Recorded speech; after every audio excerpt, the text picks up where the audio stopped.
Good afternoon, it's Charlie McCann from Stan James. Here we are on the eve of the first Ashes test between England and Australia tomorrow from Sophia Gardens, Cardiff. And the big betting news of the week has been the weight of money in the last 24 hours from the draw for the first test.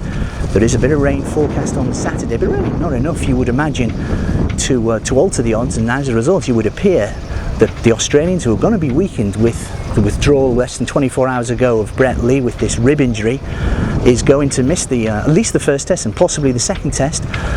But it's possible that the pitch, which everybody thought in the run-up to the test would spin and maybe spin sideways and be a real, what they know in the trade as a Bunsen burner, it doesn't look as if it's going to be.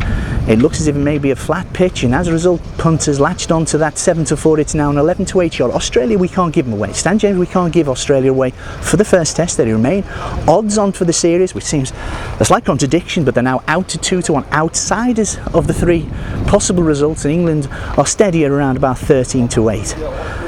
On the series betting, we have had plenty of money this morning for Michael Hussey. I think that was maybe put up in the Racing Post and by a number of sports pundits as a bet at 9-2 into 4-1 Michael Hussey. Ricky Ponting, steady favourite there at 3-1. Phil Hughes bounced out by Harmison twice in Worcester last week. He's a big drifter. He's out to 5-1. Has again there been an overreaction? Started his test career very, very promisingly against the Springboks, but I think it's fair to say that a lot of people thought his technique looked really suspect in Worcester, and it's a bit no surprise that he's on the drift. KP is a favourite at 11-4 to be top England batsman, but that's coming under threat. I think people think cometh the hour he is the big player for England, but also Strauss. Strauss is around about a 3-1 shot, but Parr out to 9-2. We've got Alistair Cook around about 7-2. You pay your money, it takes your choice. It would have looked probably a month ago his odds on that punters would latch on for the 11-4 Peters and the 3-1 Ponting, but Ponting on the way in the series, he looked out of sorts,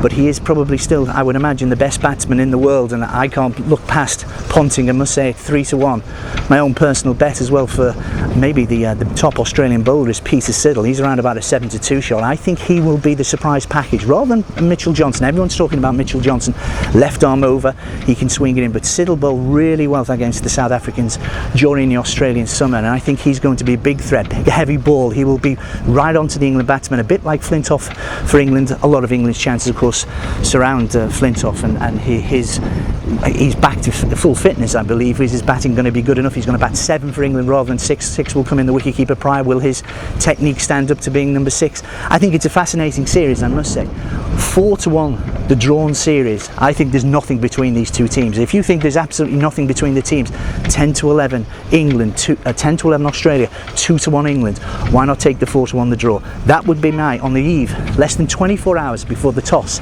for the Ashes Test 2009. I think the tied series, the drawn series, 4-1, that would be my first bet for the 2009 Ashes Test.